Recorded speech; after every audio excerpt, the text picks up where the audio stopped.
Welcome friends to another r/MaliciousCompliance video. With the holidays here, if you feel like you're in the giving spirit, the best gift for me would be to hit the like and subscribe buttons down below. That said, our first story of the day is by Storming Sunshine. Want me to quote you on size instead of time? Okay, you can pay more. I'm a storefront window painter. I typically give quotes for jobs based on supplies and time to do the job. I recently had a business owner ask for a mildly simple design on a small window and gave her the price of $150 and did the job. The business next door wanted a very simple design on bigger windows, and so I did the job for $250. After I painted, they didn't like my price and wanted me to charge by square foot instead of complexity and time. I had them sign a contract stating the price per square foot regardless of design and that the payment was due immediately. Then I measured the windows and the price came out to $500. Made for a nice Christmas bonus. Think about if you're really good at your craft, you're very skilled,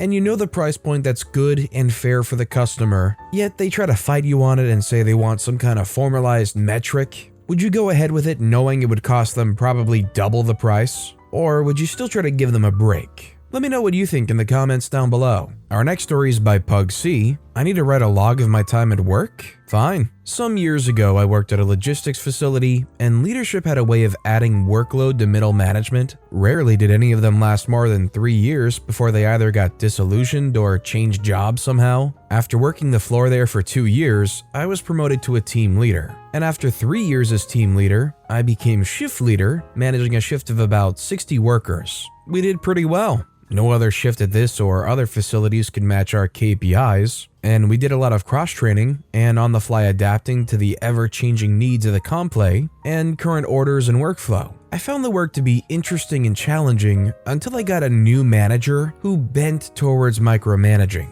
It didn't take long before he wanted me to write a detailed log of how I spent my days, hours, and quarter hours. I told him this was a really bad idea, but if he wanted this, I would of course comply. The first week, I accounted for every 30 minutes with a line or two, thinking this was enough of a waste of time. But I was soon informed of my mistake. New boss wanted more details and every 15 minutes accounted for. Again, I told him this wasn't smart, but I got overruled. The next week, I made sure to write 4 or 5 lines for every 15 minutes of the workday, like writing down the names of the workers who took the early lunch and who took the later lunch. I wrote the same lines for every 15 minutes if the task took more than 15 minutes, and so on. To his credit, he actually followed up on a few things the first 3 weeks, and if he had kept doing that, I wouldn't have complained much, but of course, he gave up after a couple of weeks. I noticed this when I made a reference to one of the follow-ups and how we had failed that specific metric for a good reason,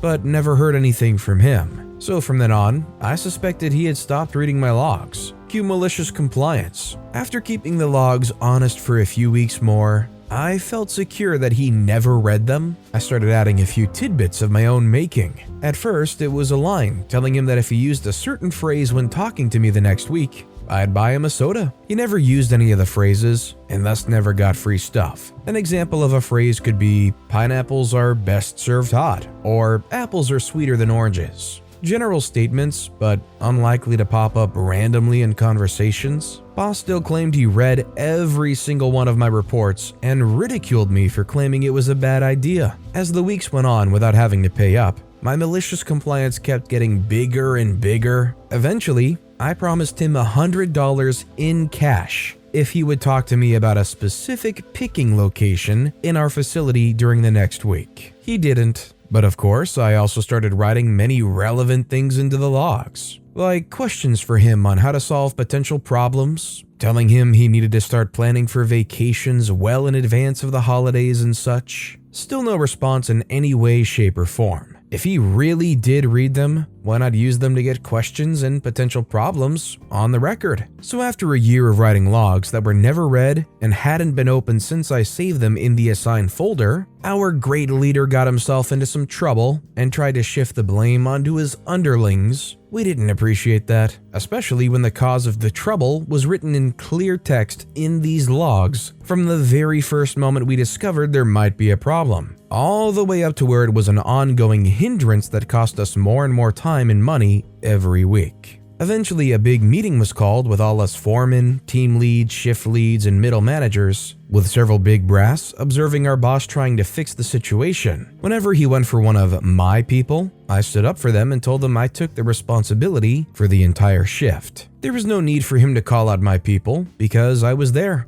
and it was my responsibility. A gleam in his eye told me he was about to make me the scapegoat, and I sat there calmly while he tore me a new one. He didn't hold back and really gave me his all to such an extent that several of the big brass started stirring uncomfortably. They could probably sense he was overplaying his hand. After the tirade petered out or he'd run out of steam, I asked him if he was done. And if he was done, if I could reply. He agreed and leaned back in his chair, confident in his character assassination of me. I took out my laptop, connected it to the big screen so everyone could see, and opened the folder where my logs were saved. I pointed out that they hadn't been opened in a while and that track changes had been activated, and no changes had been logged by his user. My user was the only one that made the logs, edited them, and saved them. I then went on describing the log entries where the problem was discovered, how we tracked its development and maturation into the big problem it was today. One of the best moments was when I could show everyone that we had in fact suggested several solutions to the problem many times. I had also logged that we had several meetings discussing the problem, its causes and probable solutions, sometimes even directly asking my manager what he thought about them. There were logs that showed we had told him about this problem many times in many ways, but no logs of any solutions or response from him. I was so focused on the presentation, I didn't really look at my boss. But when I was done, I glanced up at him, and I can safely say I've never seen a face more angry than his. He was furious. But of course, his boss and his boss's boss was there right next to him, so he couldn't do much. His boss asked him if he had anything to say for himself, but he didn't really. He claimed that I'd edited them later and filled in details not known at the time of writing, but he was obviously reaching for anything to save himself. One of the big brass asked about a phrase he had seen. What's so special about picking location? I told them all about my little joke and how my boss had missed getting tens of free sodas and probably $400 if he had merely said the magic words each week. Amidst general laughter, I was told to leave the meeting along with anybody my pay grade or lower. 3 hours later, some security guy emptied his office of his personal belongings, and 2 weeks later, a new boss arrived from another facility. It took him 3 days to ask about pineapples and other apples, and he had made sure that there was nothing wrong with the aforementioned picking location. He also told me to keep the logs more general and only a few lines for each day, but to also mention things of operative importance directly to him. Newest boss and me had a great relationship where he left me and my shift mostly alone, and we kept topping out KPIs for the rest of my time in that company. If you're doing a daycare service for a bunch of 5, 6, 7-year-olds, you might need a little bit of micromanagement style bossing around sometimes. If you're working in a logistics facility, you probably don't need to micromanage, especially if, as OP said, they were topping out their KPIs. Key performance indicators, if anybody didn't know, meaning they were doing great at their jobs. So they kind of didn't need that babysitting hand-holding micromanagement. Our next story is by Narst42. You want all the gates to be spotless? At the time, I was an apprentice in a big rig workshop. We had an audit come through, so the place had to be cleaned up to a standard it never upheld the other 364 days of the year because no one cleaned up after themselves. It took me and my fellow apprentices 3 whole days.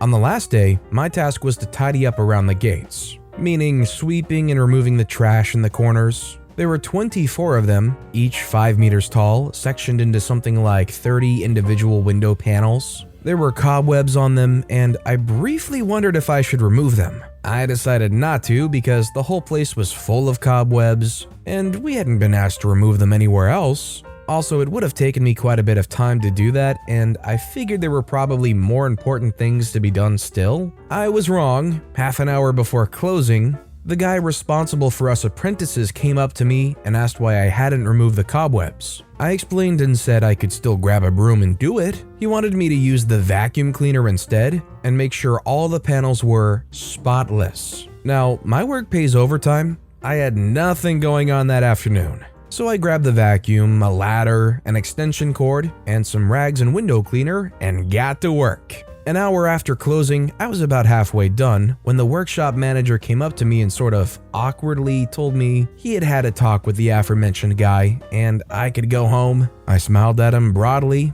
and said I could never leave my job only halfway finished. I cleaned for another hour and a half. At the end of the month, I happily pocketed the extra 2.5 hours of pay and was never asked to clean cobwebs ever again. Also, the guys doing the audit spent a whopping 5 minutes inside the workshop and the rest of their time going through the books, so I doubt they would have even have noticed. See, here's the funny thing though. I bet that despite doing all that work and cleaning up, they pop in, take a glance around, and that's kind of it. If you get comfortable and don't do nearly the same amount of work the next time, I bet for no reason at all, the next audit's gonna come along and they're gonna just scour everything. They're gonna do the white glove test where they swipe a finger on a random counter and see like nothing but grease and dust. It's just for some reason how these things work. This next story is by Sowell Gay Boy, Holiday Sweaters. So our office, see manager, decided we would all wear tacky Xmas sweaters to work today. Our office is understaffed and super busy.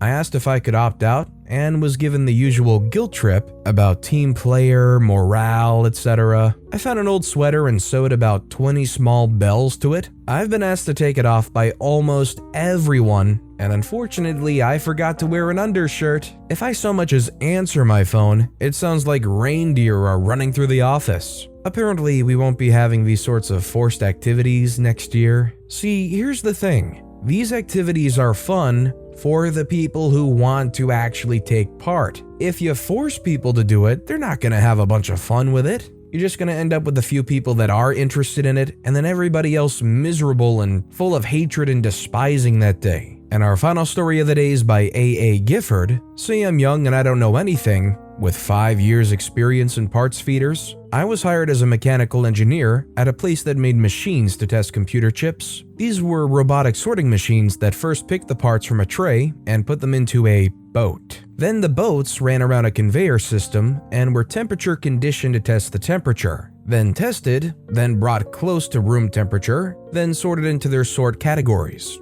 So the new manager, Mr. Arrogant, his name was Tom G., was hired. A tall, good-looking, and arrogant man of the privileged class, you know what I mean. I didn't report to him directly, but secondarily, dotted line as you will. Due to attrition from the dot-com bust, I now was responsible for the conveyor system of this machine, which was being cost-reduced in a new model. The second-generation model with more features, but cost-reduced. Like, that'll work. Anyway, this guy is the king of not being responsible directly for anything. His skill was design review attendee. He didn't manage anyone or anything directly, but he attended every design review. He studied them all, and every one he would find a flaw. Then he would pounce. F you up. Find something you or someone did wrong, wait for the right time, and aha! You screwed up. Look how stupid you are. Then he would exit with a strut looking for the next design review. I'll try to explain for context. So I inherited this design that was screwed up. Whoever designed it decided to change the design in a way that it wouldn't work. It would take a bit to explain fully, but long and short, the system is at its heart a temperature chamber with a conveyor running around it as a rectangular track. Hot temp set point was 160 degrees Celsius, which is 320 degrees Fahrenheit. Cold set point was set with liquid nitrogen and was negative 60 degrees Celsius, or negative 76 degrees Fahrenheit. All normal materials expand with heat and shrink with cold. And the new conveyor was aluminum. It was mounted differently, and the end stops were mounted directly to the conveyor itself. And the end stops moved about 0.8 inches, 2 millimeters hot, and 0.04 inches, 1 millimeter cold. But the alignment needed to be maintained to about 0.03 inches, 0.08 millimeter, for the system to work. The old system did this by making the end stops mount to the base plate of the machine. The new end stops mounted on the conveyor in the chamber and moved with the conveyor as the conveyor got hot or cold. This avoided extra holes in the chamber. I explained to Mr. Arrogant dotted line boss that this wasn't going to work. I calculated it, drew it in CAD, and had worked on parts feeders for the last 5 years in machine automation for robotic assembly. He dismissed me, called me young and inexperienced, and you don't know much, and we had a design review, so you don't have the authority to change it. Fine. I wrote down this quote and the date in my lab notebook. Cover your butt. Per Mr. Arrogant, Tom G, I am not to change the design. I also drew the ideal conveyor design and put it in my desk and went back to work. 6 months later, with the system being a jam-o-matic, I roll on in and walk past a meeting with the VP, Tom, my boss, a couple engineers, and some others, and they have a conveyor sketch on the whiteboard. And Tom's discussing the conveyor and how it's jamming. I'm called in as I walk by. What do you know about this? Says my boss. Let me get something. I run upstairs and get my lab notebook and a cup of coffee. Well, I advised that the conveyor be changed a long time ago, but Tom rejected it. See here. I hand it to my boss, who read it, and he passed it to the VP, who read it, and said, "You're on it. Go fix it, please." It took another year for his incompetence to be recognized to the point he was let go. He was made to manage a project for real. He refused. He was then made to or else. He ran it into the ground and was terminated. Total worthless jerk. Freak you, Tom. The moral of the story is, if anybody's going to override you and you know you're right, you try to cover your butt any way possible, whether that's writing it down, maybe asking them to try to give you some correspondence, affirming that they said you cannot do this or you can't change it. Whatever you can do, look out for yourself and make sure you can't just get raked over the coals. But with that being said, that's all the time we have for today. So of all these stories I've read today, which is your favorite and why? Let me know in the comments down below. And if you haven't yet, if you could like and subscribe, that would mean a lot to me. Whatever you do, whether it's liking, subscribing, turning notifications on, all of it helps grow this channel, and I appreciate the heck out of it. So until next time, I'll see you all tomorrow with some more stories.